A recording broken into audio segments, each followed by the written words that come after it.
The sun, gently dropping behind the hills in the Chihuahuan Desert, brings into focus the rugged and unforgiving landscape of West Texas. Here, the Pecos River winds its way through the granite canyons. Listen, you can hear the mystical Native American music echoing through rock shelters carved in the canyon walls. Inside those shelters, yellow and red pictographs painted thousands of years ago by hunter-gatherers who traveled between what is now Texas and Mexico. Further south and west, the Rio Grande runs through Terrell County, Texas, on the border with Mexico. You know, this is a beautiful part of Texas, of the United States. You know, you've heard of Big Bend National Park, which is a beautiful desert national park. This is the lower canyons of the Big Bend and of the Rio Grande, and I'll tell you what, it's really phenomenal. You know, my heart's here. Anytime I come along this river, I just sit and take it all in. Sheriff Thaddeus Cleveland has spent much of his life here, 26 years with Border Patrol, and now as county sheriff. Sanderson, population 690, give or take, is the only town in a ranching county of 1.5 million acres. There's not much crime in Terrell County, says the sheriff. Much of what he and his deputies do is work with state and federal law enforcement, apprehending migrants crossing from Mexico. This isn't easy. Not everybody is as fortunate as we are to see this because it's so hard to get here. Yet, this is an area of the state of Texas, not this particular spot, but in general, where people are trying to cross the border. And that's Mexico right there. It certainly is. And first of all, you make a great point. Not many Americans get to actually come to this portion or any portion of our border here in Terrell County. One, because of course it's privately owned, but also because of the ruggedness and the time it takes to get down here. But yes, there's probably been more illegal aliens here than there has been Americans here that exploit this portion of the border to make their entry in the United States. Today is a far cry from the ancient times when those hunter-gatherers crossed the Rio freely. There is no free pass now. But here in Terrell County, the migrant story is very different from much of the Texas border, including Eagle Pass, east of here, where in late 2023, we saw thousands of people crossing the Rio Grande every week. Here in Terrell County, the number is only about 1,000 people a year. Obviously, you can tell we don't need a border wall. We have a God-made boundary, right? The sheriff's social media pages are filled with pictures of those small groups of migrants caught in this brutal cactus-filled desert. At least a 2-day walk to any civilization. You know, what do people think once they've crossed that river, they've stepped on U.S. soil? What's their next thought, you know? Do they think that they've made it? Do they realize how much further they have to walk? Do they realize the dangers they'll be, presented with, whether it's the heat, the cold, along the entire 2,000-mile border with Mexico and the United States? Terrell County, the Big Bend region is definitely that, the roughest, toughest, and most unforgiving. This is a snapshot of the Texas border in the last months before the Trump administration took over. With all the news of express deportations, the number of migrant crossings is down from historic highs, but not completely shut down. You can see where they've been crawling over it. It should have a perfect square. That piece of barbed wire used to be on top. Cody Carruthers Ranch is massive. Much of it borders the Rio. We drove with Carruthers along a few miles of fence line. They don't like to come over the top of this fence because they'll silhouette. Sure. And if the Border Patrol's sitting up there on the highway with those high-dollar cameras, they pick them up, I assume, and so that's why they're cutting underneath. Every few weeks, Carruthers finds another spot in his fence where migrants have cut through. That's not all we saw out here. The Carruthers Ranch is 17,000 acres, 13 miles of fencing, and this is some of the most unforgiving land you'll ever find. So it is amazing when you look out here on the other side of this fence And what do you see? Migrant backpacks left behind. No one could tell you whether the migrants who came through here were picked up by authorities, eluded capture, or perished. Many have. Cody's wife is County Judge Dale Carruthers. The terrain is so, I don't want to say treacherous, but it's vast. Yeah, it's vast. And, you know, in Terrell County, on average, you're talking about the history of us here, within an average of 7 years, we might have had 5 people perish due to the elements in that 7-year span.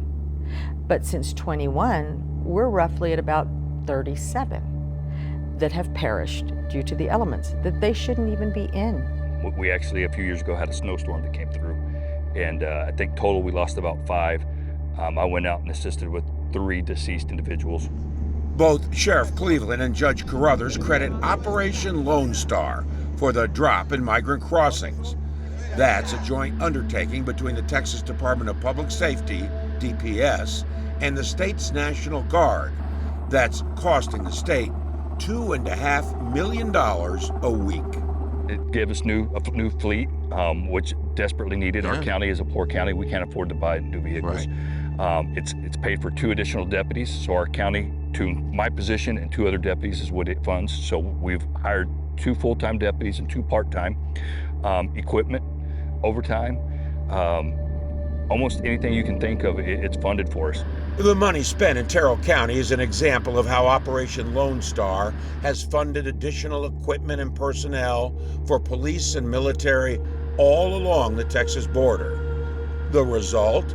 According to the DPS, there has been a 74% drop in illegal crossings since Lone Star began in 2021. There has to be, in your opinion, control over Yes. what's going on. Absolutely, absolutely. There has to be. It's going to exhaust all resources across the board. Like as far as legal fees, you know, the mandated, in anything that's unfunded mandates, housing them, medical, food, when they're in the jail system, comes from the taxpayer.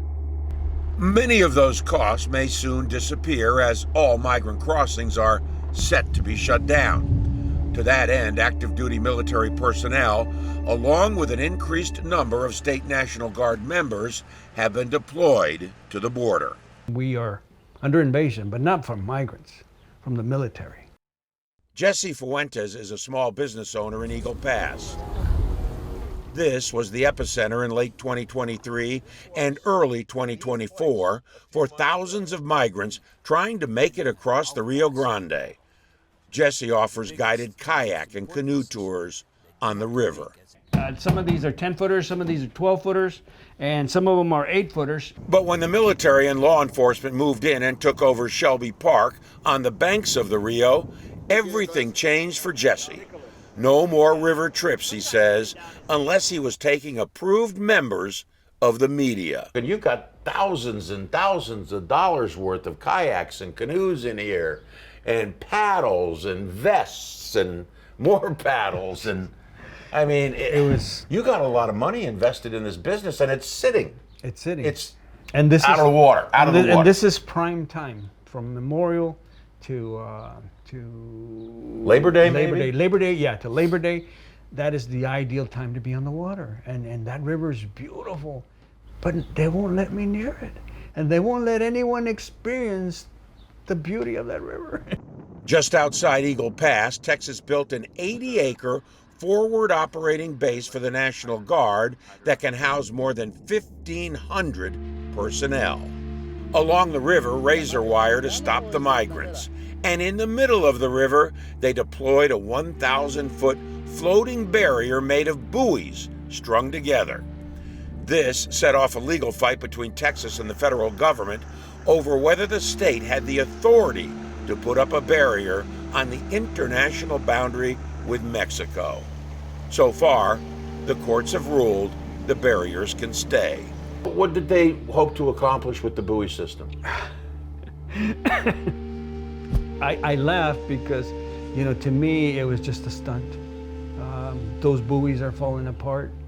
They're baking in the sun. They weren't designed to be in the middle of the river.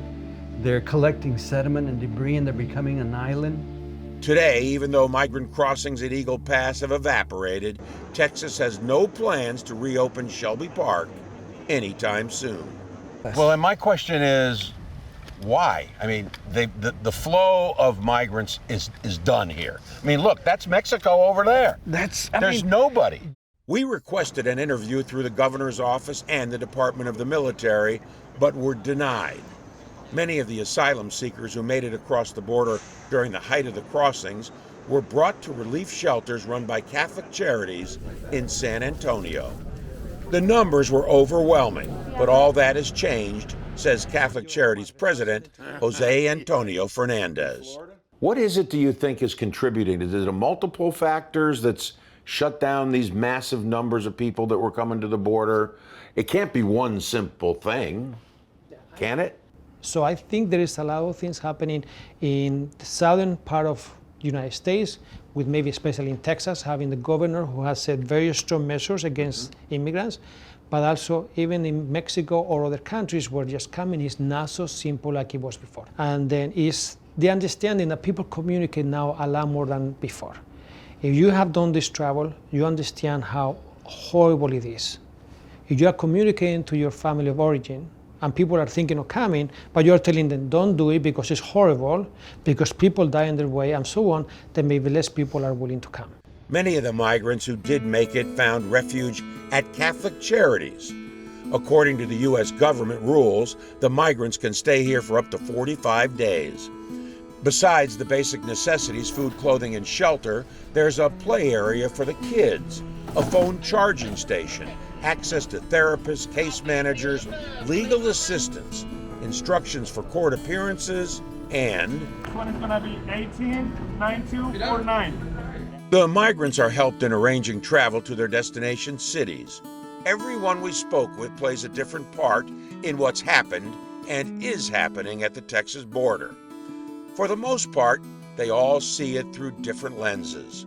What they all share is compassion. It's 10 years you've been doing this. 10 years. Isn't it time for all this to end? Well, I mean, Wouldn't you like that? I would love to end that. It's like, people ask me, it's like, you know, what would be your dream job? I would say, oh, not to work at Catholic Charities, because that means that there's no more poverty and everybody's fed and everybody has a place to stay. But if you got a heart and you care about people, you know, it does wear on you. I will tell you that. But we took an oath to protect the United States of America, and we all do it well. But we do it with a heart, and we treat people good as well. I've run into people on the river that are dead, people that are being beaten, people that are being disrespected, people that are not being helped, people that are swept away. And I'm going, how did we get here?